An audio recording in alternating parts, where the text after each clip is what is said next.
Ining tungura akong gidapit ang tanan, including those that are with us online, to please join us as we turn our Bibles to the Gospel of John. The Gospel of John, chapter 1. We have been reading from this passage of Scripture from Gospel of John, chapter 1 up until verse 14. In this three-part series on Behold the Word. Three-part series on Behold the Word. John chapter 1, verse 1 to verse 14. Let us take time to read this passage responsively. I will begin reading verse 1 and you respond with the succeeding verse, and then let's read together the last verse in verse 14. John chapter 1 verse 1.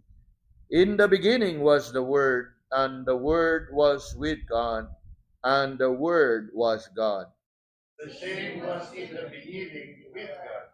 All things were made by him, and without him was not anything made that was made.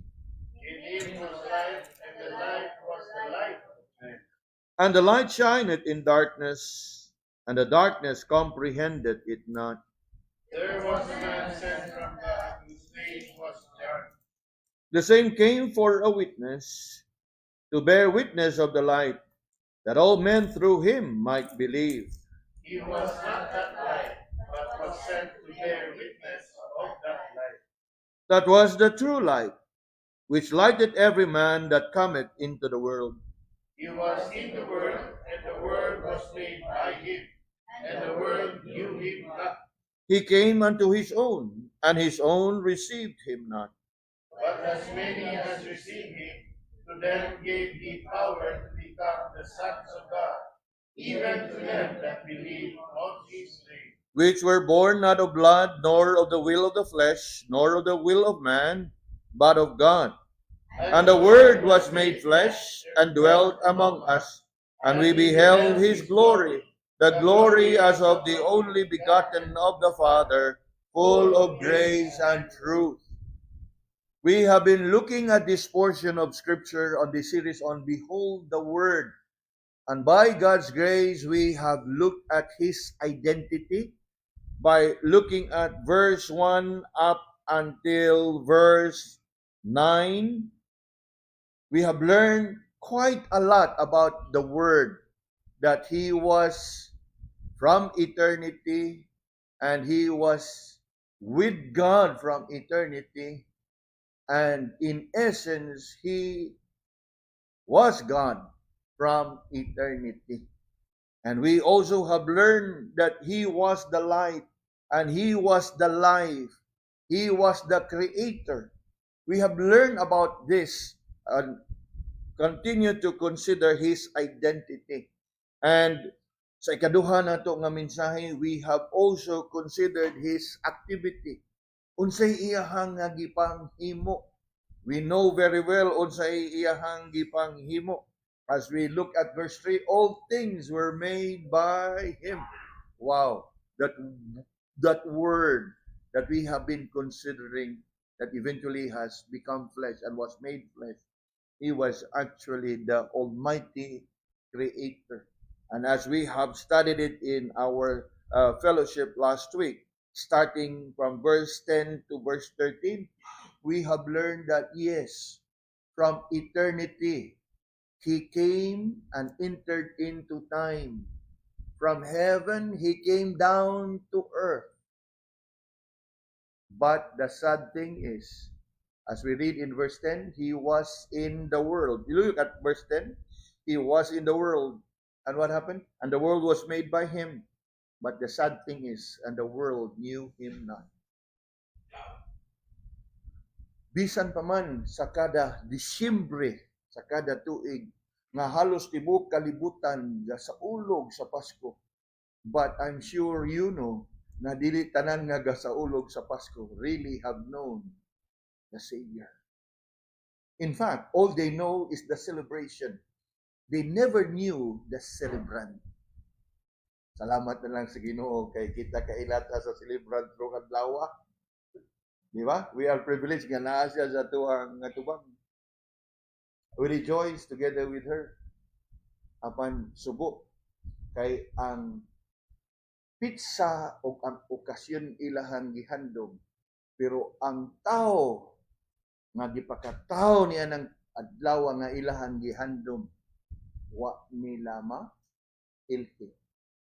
That even as we think of all the firelights and the lights display that we see during Christmas time, the fact remains nga taliwa sa daghang suga nga kahayag ang kalibutan nagpabilin nga anaa sa kangitngit. Because there can only be one true light. And that true light is none other than Jesus. I am the light of the world. And it is that one true light that brings us life. Ang maong kahayag mo'y magda kanato ni ana nga kinabuhi. Kinabuhi that is full of hope. Kinabuhi that is full of joy. Kinabuhi nga naay kalinaw. Labaw sa tanan, kinabuhi na hingpit, mawalay katapusan. If only the world would really take time to ponder and listen sa tinud-anay nga kahulugan ug nganong atong gihandom ang Pasko. Surely they would seek for no other, for the greatest gift that we can receive in this lifetime is that gift that God gave to us, the Lord Jesus Christ. Upon what happened? He was in the world, and the world was made by Him, and the world knew Him not. Come with me to verse 11. You look at verse 11. He came unto His own. Now, duha ka butang ni. It can refer to a place, it can refer to a people. He came unto His own. And His own would refer and bring us to a place. Where was He born? Among His own people. Where was it? Now, of course, in the old times, it is called Palestine. It is also called Israel. Yes, that is where He was born, in Bethlehem. But sad as it is, even up until now, majority of the people in that place still doesn't know Him. He came unto His own, and what? The second part of the verse, and His own received Him not. That is what we have been learning niadto nga milabay nga simana. Coming down to our third and the last, we shall look at His humanity. As we focus our study tonight mainly on verse 14 that says, and the Word was made flesh and dwelt among us, and we beheld His glory, the glory of the only begotten of the Father, full of grace and truth. Now, there is something interesting in this verse. When the verse says, and the Word was made flesh. Now, the word made there would imply that the Word, who was in the beginning God, who was in the beginning with God, who was in the beginning has been in existence, at one point was made flesh. So, ang Ginoo, ang Diyos, makagagahom from eternity, nagpakatao o nahimong tao. That word there, was made flesh, would imply that He was been in existence prior to His coming into flesh. So, kana magpasabot nga, the Word that was made flesh is indeed from eternity. And as we think about the Word was made flesh, it would give us that picture that the Eternal One came and entered into time and space. And as we have learned in verse 3, all things were made by Him, the Almighty Creator entered into His creation. Kay siya nahimong tao. And if we would refer to it in theology or in a theological term, all this is referred to by the term incarnation, the coming into flesh. And that is what we're going to consider tonight. We will be looking at his incarnation, the reason for his incarnation, and the application. So 3 things we will consider tonight: the incarnation, the reason, the application.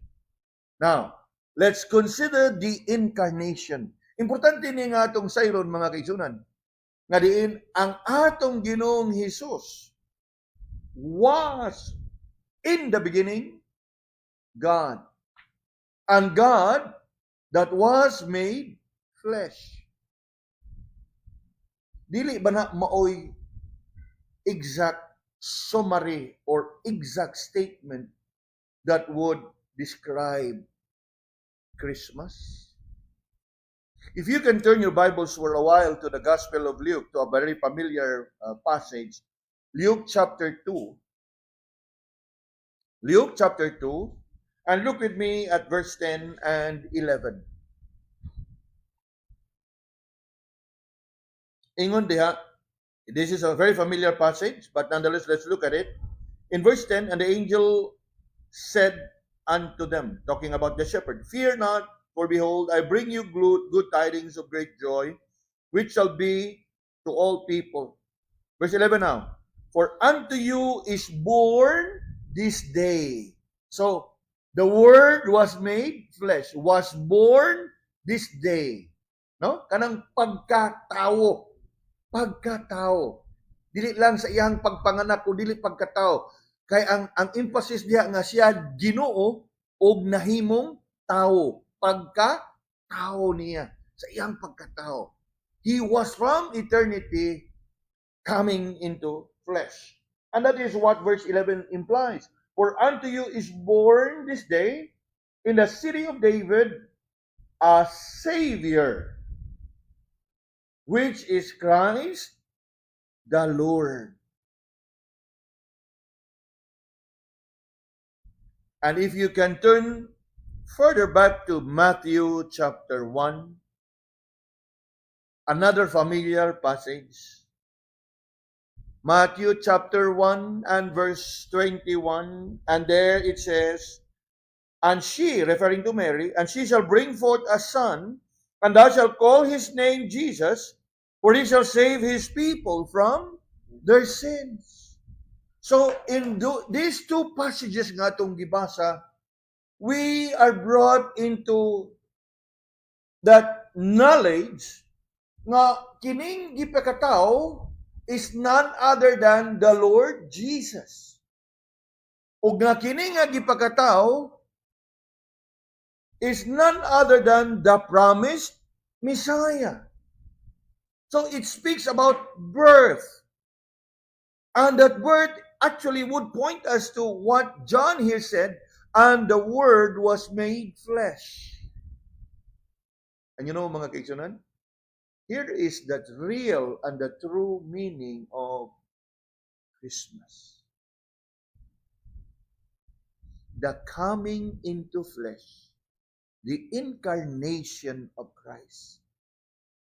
Now, we will be looking at additional verses to help us really understand kaning gitawag nato incarnation or coming into flesh. This is very important, especially if we are to talk about sound Orthodox biblical Christianity.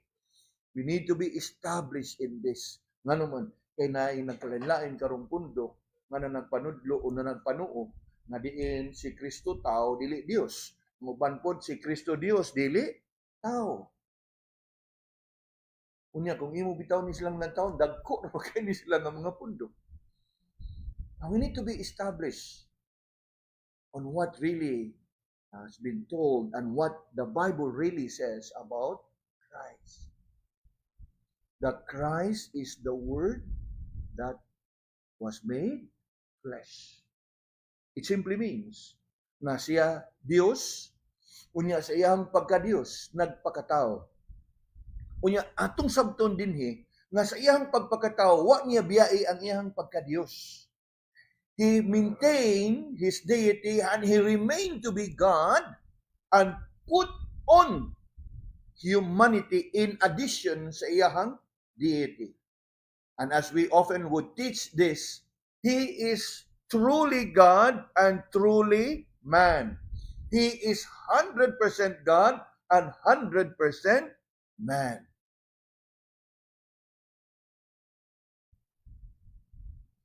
1 Timothy chapter 3 and verse 16.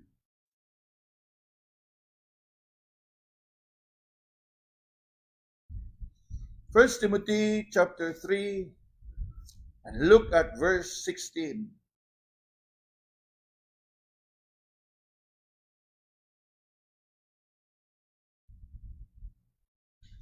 Ingon diha, and without controversy, great is the mystery of godliness.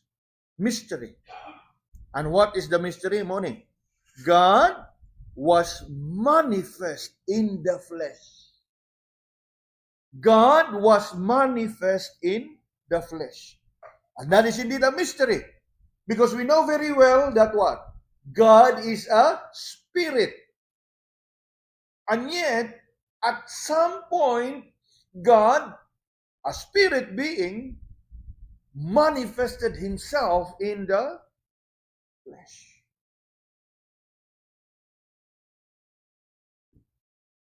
Atong tiwason pagbasa ang maong verse. God was manifest in the flesh, justified in the spirit, seen of angels, preached unto the Gentiles, believed on in the world, received up into glory.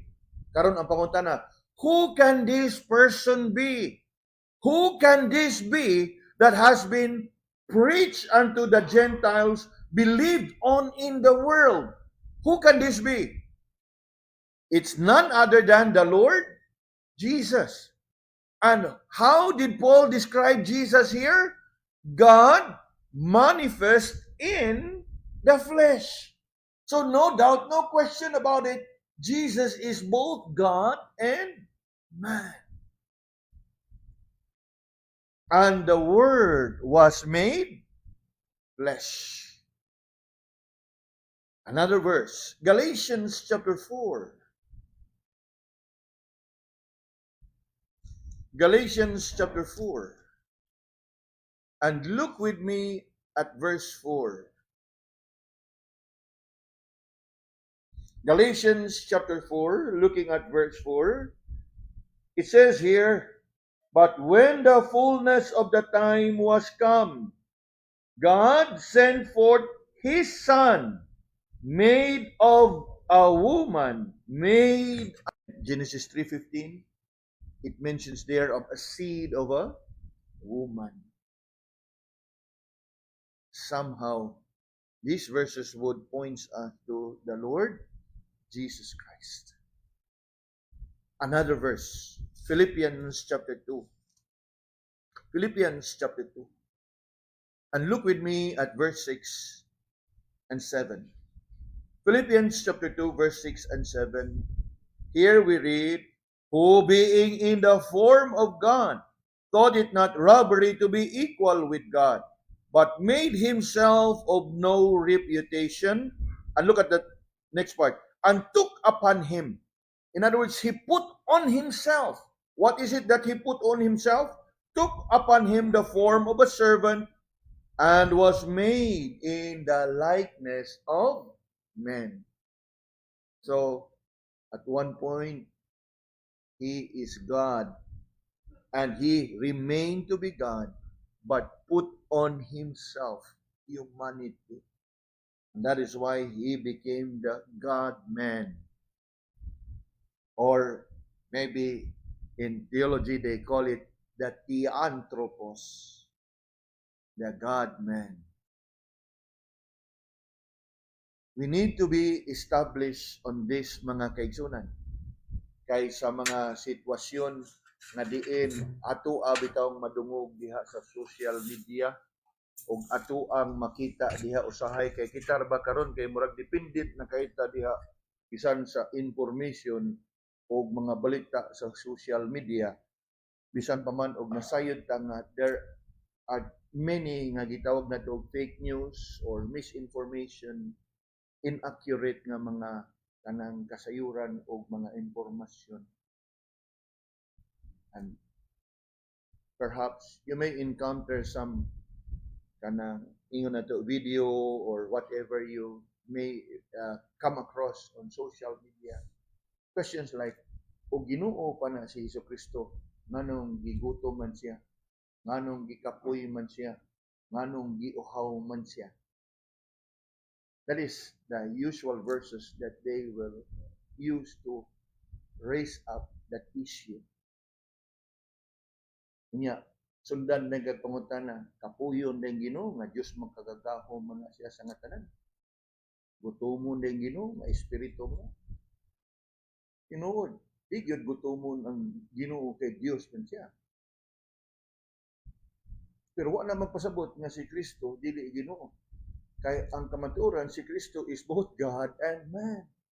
Sa ato pa, it's normal and natural for man to be hungry, tired, and weary, and thirsty. Ug mo'y atong nakita kang Ginoong Hesus.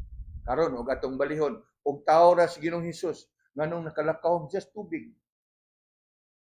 Og tao lang si Ginoong Hesus nganong nakabuhi man siya patay. Di ba? Just unya kay og dili gud ta ma-establish dinhi unya usahay naarabay usahay nga murag mas credible man ni siya kay sa among pastor. Murag mas eloquent man ni siya kay sa amo ang pastor. Now, there are a lot of such people on social media. They can be eloquent in all that they say. They can be very charismatic. They can be very kanang attracting. Makainganyo gyud ka nga bisan pa man og wa gyud kay kasiguruhan sa iyang gitudlo pero tungod kay he appears to be convincing, dali kay ka nga na dala.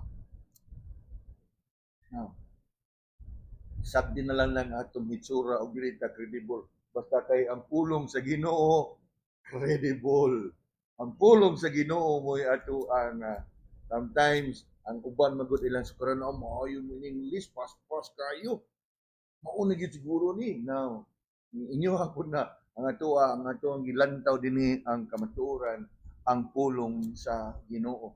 That yes, Jesus, the Word that was made flesh, was both God and man. In fact, mga kaigsunan, ang maong kamatuoran gipadayag na siya sa usa ka kanang Christmas carol. A very familiar Christmas carol nga diin makita gyud nato, ang nakanindot bitaw aning mga especially kana bitaw medyo Christmas carol nga medyo karaan na dili is based on truth from the Bible, not based on personal emotion and experience. And this is one of that hymn that encapsulates and summarizes this teaching about the incarnation of Christ. Now, you still have your hymn books with you, right? Please turn your hymn books to that hymn, that Christmas carol titled "Hark the Herald Angels Sing." 157. 157.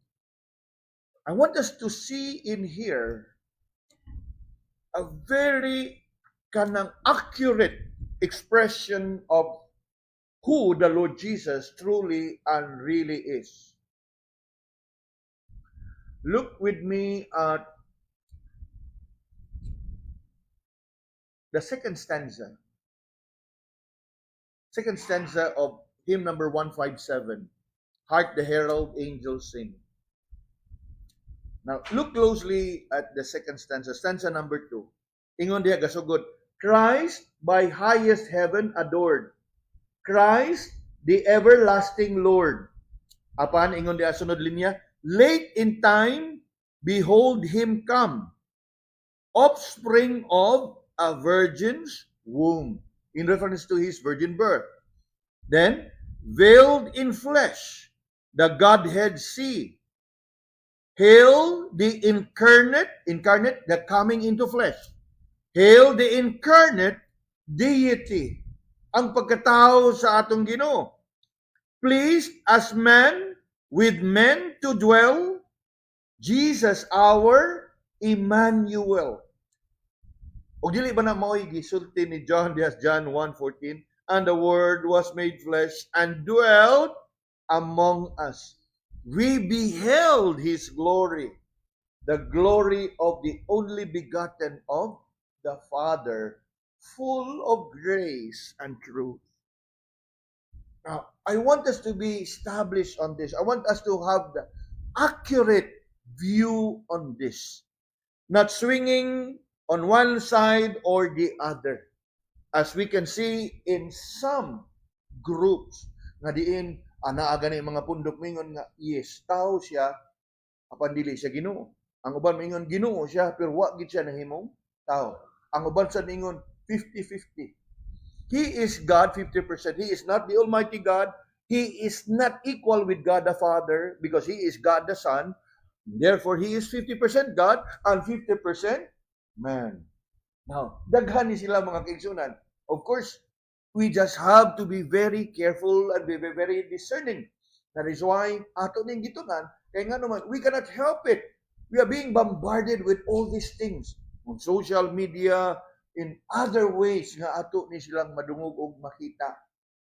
Now, dili sa tanang panahon nga mag-uban ta, di ba? So, sa inyuhang mga personal nga mga oras o panahon, and you come across this, or you may come across people who try to reach out to you and share to you such a teaching, you should know on where you would draw the line.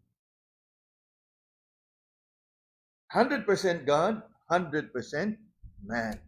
Nahimo siya, Diyos, nahimo nga tao. That is the summary of Christmas. Now, we move on to consider the reason. Now, siguro angay na to nga ipangutana sa itong kagalingon. Nga naman, nga napakatao ang atong Ginoo. What's the very reason?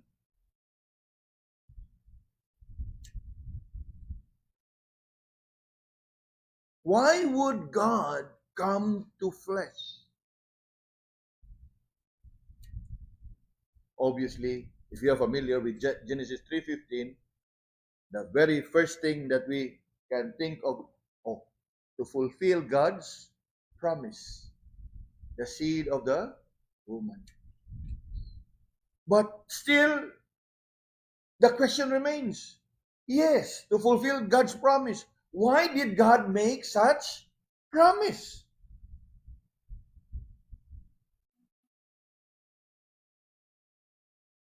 Now, we can think of a lot na pwede natong mag-consider, but I'd like to bring it down into two. And the very first reason is for the redemption of man. For the redemption of man. God the Father, from eternity, thought of sending His Son, giving His Son. We know that very well from John 3:16, right? That He will save us from our sins. Atong nabasa kaganiha, di ba? Matthew 1:21. You shall call His name Jesus, for He shall save His people from their sins. God the Father sent His Son, and obviously, to come into flesh in order for the Son to be able to accomplish what? God's plan of redemption. And why would He need to come into flesh? Because we know very well that saving sinners from their sins would require the shedding of the blood. So as we think about the birth of Christ, it was meant and purpose that He was made in the flesh in order for Him to die for our redemption. Alang sa ato ang kaluwasan. Now, some of you may be thinking, Why can't angels do it? You know, mga kigsunan, kung imo yung tan-awon pag-ayo, way laing makahimo ni anang pagluwas ka nato kung dili ang bugtong nga anak ra gyud sa atong Ginoo. As He is the Lamb of God, which taketh the sin of the world. And we think of all the animal sacrifices in the Old Testament. They are but symbols of the thing that is yet to come.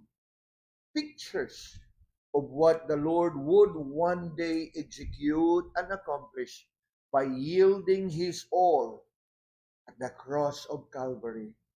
And through the shedding of His blood, by His perfect atonement, by His perfect sacrifice, sinners will be saved. And so we think of Christmas, wow, we should know that there's more beyond what we can see all over the place. Kana bitaw, kana bang we be able to learn and appreciate the deeper meaning and significance of the event more than just the revelry, more than just the fun, the enjoyment, the camaraderie, the gathering, the gift giving. We should come to a deeper and a fuller understanding of anong di pa katao ang atong Ginoo.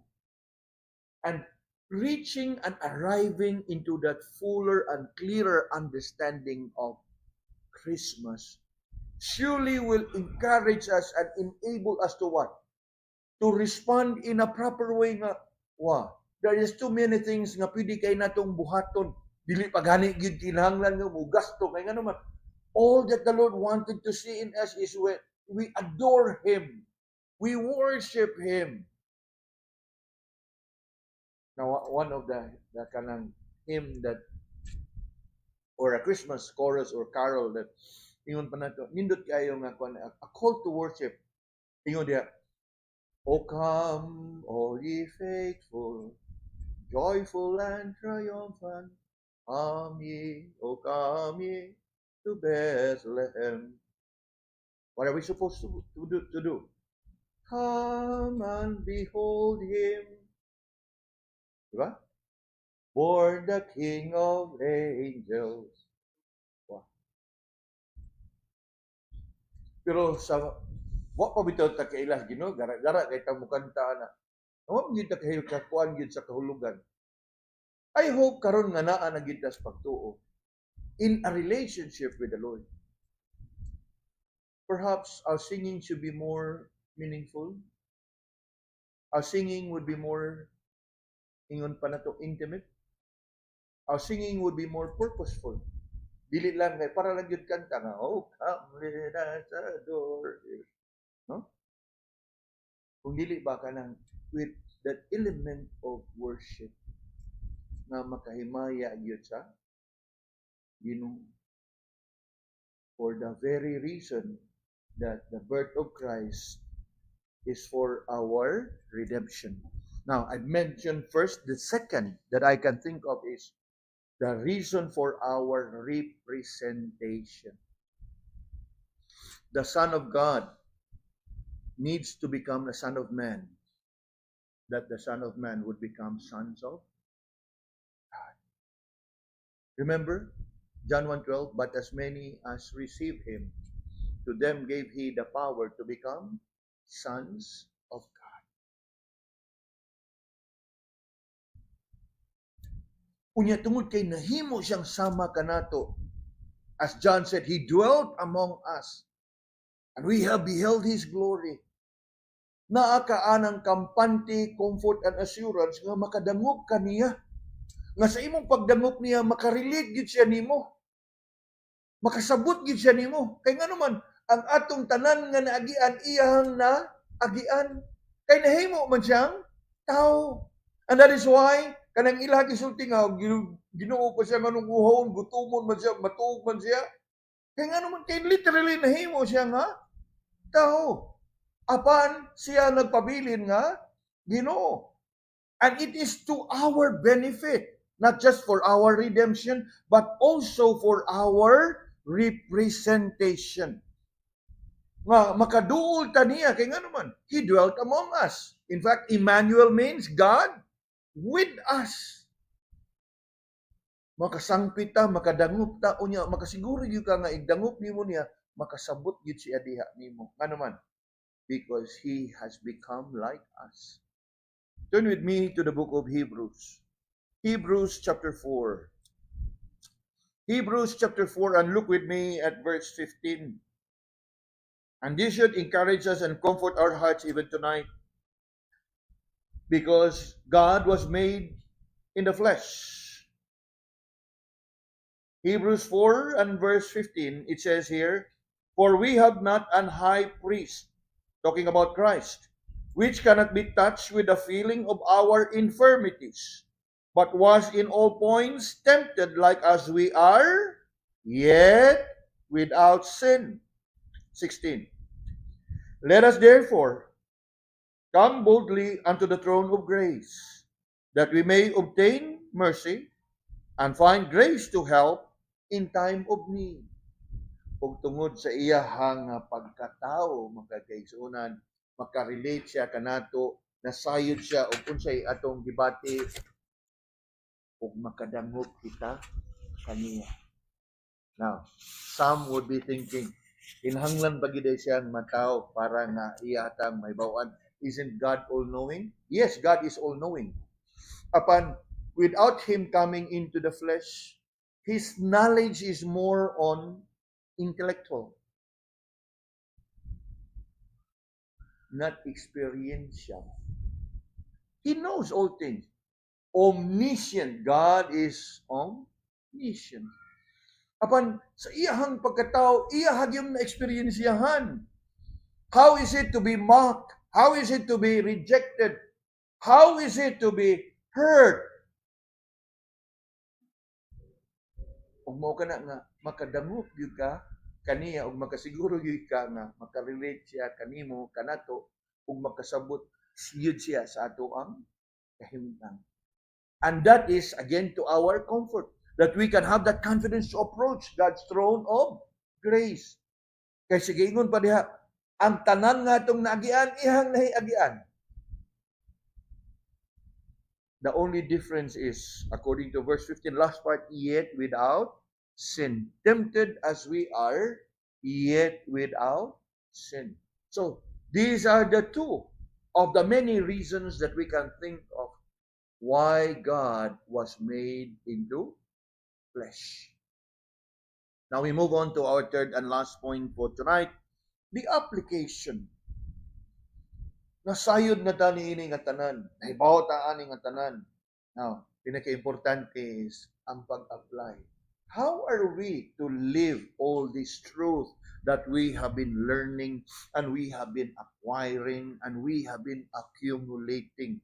Kaya nga no, mga kaigsunan, kana bitang ma-acquire mo, ma-accumulate nimo unya, dili nimo ma-apply, mura ba og sa ato pa mura mudako na lang ang ato ang ulo sa kamatuoran, pero wa gyud ta mudako sa ato ang pagkinabuhi nga Kristohanon. So it needs to be applied. It needs to be practiced. Now, how are we to apply?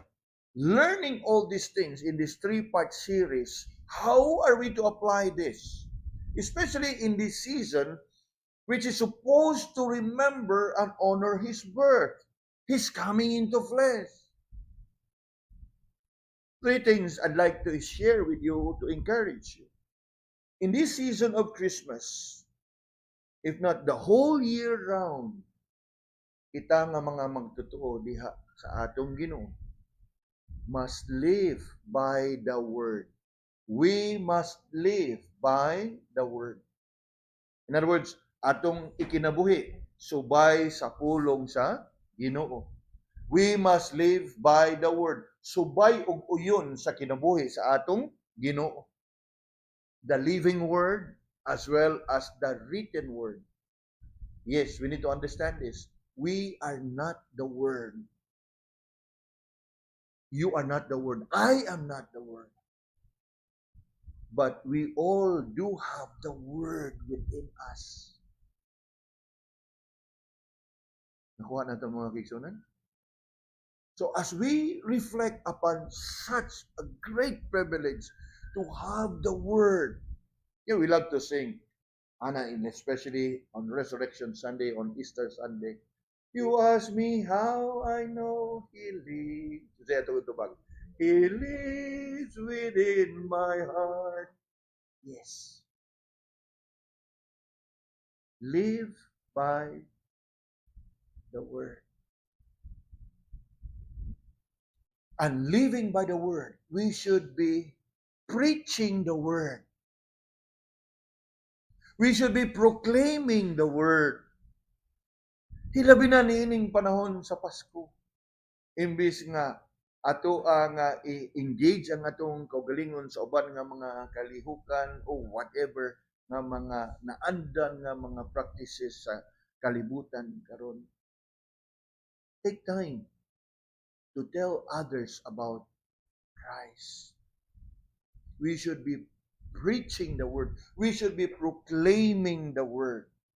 And mga kaigsunan, through the ages, even through the years, the message of the Word has never changed. Sa kada panahon sa Pasko, let it be na ang atong mensahe is, unto you is born this day in the city of David a Savior. The Word was made flesh. That's the very essence of Christmas. We don't have to reinvent or to repackage a message. Of course, when I say one and the same message, you can proclaim it in a different way. Last Monday evening, I come across a pastor, a friend, a pastor of another church. And somehow we happened to meet somewhere together sa kuwang pamilya. So we have a brief conversation, shook hands, and then he took time to invite us. Na may Christmas kantata karong Biyernes o Domingo adto niya ta. Kanindot kayo, no?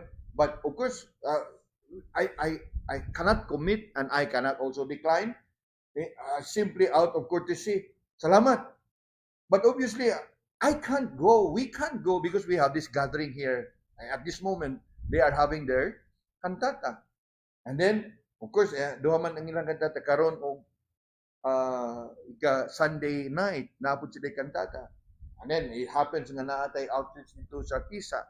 But the point I'm trying to share this with you is, yes, the message can be proclaimed through Christmas caroling. Basta kay ang ato ang kantahon dili jingle bells. Mga kanta gyud nga iyaha kang Kristo. Kayon sao man nato paghimaya sa Ginoo kang ato mga kanta secular gihapon o worldly gihapon nga mga Christmas carol. So we don't have to reinvent. We don't have to repackage the message. Regardless whether it be in a form of caroling, whether in a form of Christmas cantata, whether in a form of praise service like what we will be having on the 25th, regardless, for as long as the focus and the theme is all about God was made flesh. The birth of our Lord and Savior. What is happening today in our time is they have been throwing Christ away from Christmas. All that there is the what? Trappings, decorations, display, attractions, missing the very reason for the season. We live by the Word. Ikaduha, not only that we are to live by the Word, we are supposed to grow in the Word. We know very well 2 Peter 3:18, but grow in grace and in the saving knowledge of our Lord and Savior. And there's 1 Peter 2, chapter 2, verse 1. As newborn babes, desire the sincere milk of the Word that you may grow thereby. Yes. Live by the Word. Seek to grow continually in the Word. You know, mga kaigsunan, as we think about the Word that was made flesh, you know what? He go through the entire process of growth and maturity. Remember? He was in a virgin's womb. Now, siguro mga tanong mo, pila ka to siya kasi buwan dito pa. Of course, normal, 9 months. Dili na karon gisabak pagkaugma Christmas na dayon. No, normal. And you know what? He was born a babe. Wala nga pagkataon niya, dito na rin. He go through a process. And you know what? We who are supposed to live by the Word must grow in the Word. We must go through the process. There are newborn babes, desire the sincere milk of the Word, that ye may grow thereby. So from the babe in the womb to babe in the manger, he grew up to be a toddler for sure, a teenager, a youth, an adult. In fact, the Bible describes it in this verse. Turn with me to Luke chapter 2. Luke chapter 2 and verse 52. Luke chapter 2 and verse 52. Unsa itong makita diha? Ingon diha, Luke chapter 2 and verse 52. And Jesus increased in wisdom and stature and in favor with God and man. Now, few things I'd like us to notice here. The word increase simply means growth. He grew in wisdom. And stature meaning physically. And we need to remind ourselves that nga ang Ginoo nga atong gisimba wa nagpabilin nga bata na ay simbahan nga gasimba gyapon sa balaan nga bata. The Bible says he grew, he increased in wisdom and stature. In other words, he go through this process, increasing in wisdom, growth, and maturity. And then what? Ingon pa diha, in favor with God and man. You know, mga kaigsunan, in application sa tanan nga atong gikatunan, we are to live by the Word. We are to grow in the Word. Nga siguro, kada panahon sa Pasko, ato po eksaminon ato ang kagalingon. Are we growing? Are we growing? No. Kada Pasko biya kay, you know na, no? We grow ta sideways.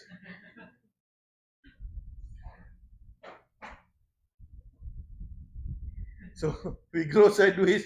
May grow sa ta dito kanang dial. Increase to the word in our king, the word we use is increase, right? Increase in wisdom and stature. We look at the going scale, we increase. Now, salamat sa Ginoo if somehow we accumulated much calories at Christmas. But that is not the kind of growing that we would want to and desire in view of this message. Growing in the Word. It's not just about growing in knowledge on truth, also growing in the practice of the same. Living it up.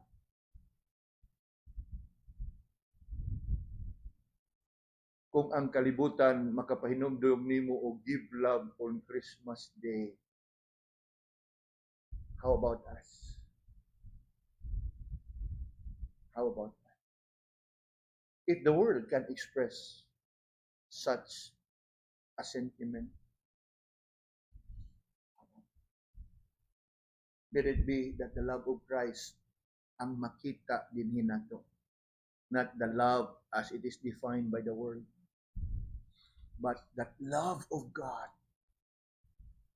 na atong mapabati ngadto sa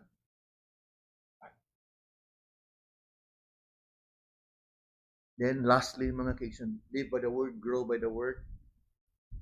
Ikatulo, we must become more and more like the Word, not the world, like the Word. In a simple statement, be like Christ, live like Christ, be Christ-like.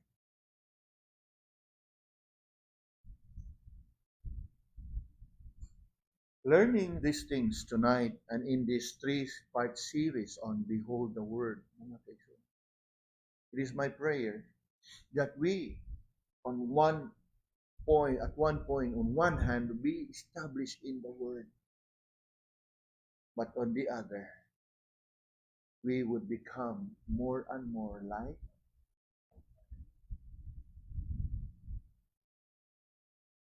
If you happen to be a believer and you have received the Word, the Lord Jesus Christ, sa imuhang kinabuhi, in this season of Christmas, may each one of you be a blessing by telling others about the Word.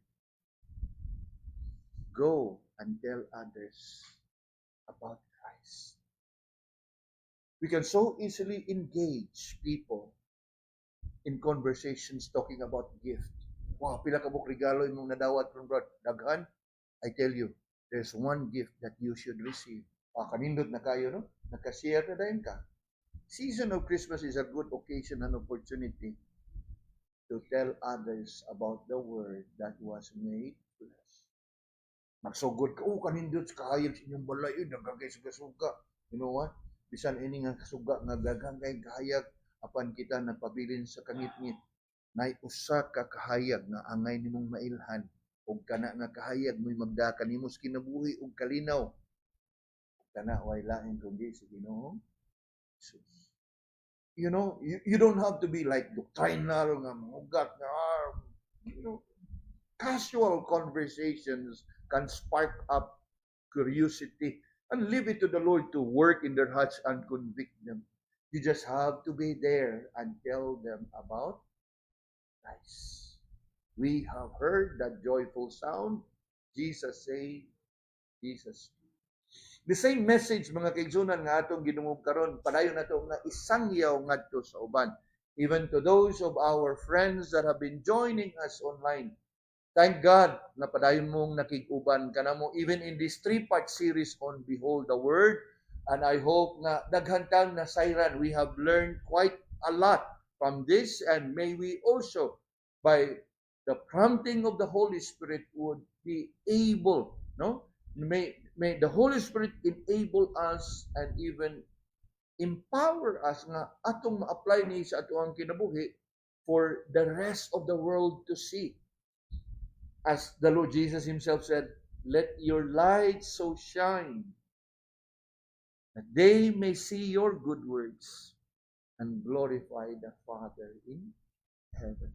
And so we thank God na ato nga natapos kining ato ang three-part series on Behold the Word. And I trust that we indeed have come to know the Word in more personal and intimate way, more than just knowing Him as the Lord Jesus. May we continue to seek the Lord diha sa tuang kasing-kasing, that we may continue to grow to become more and more like Him.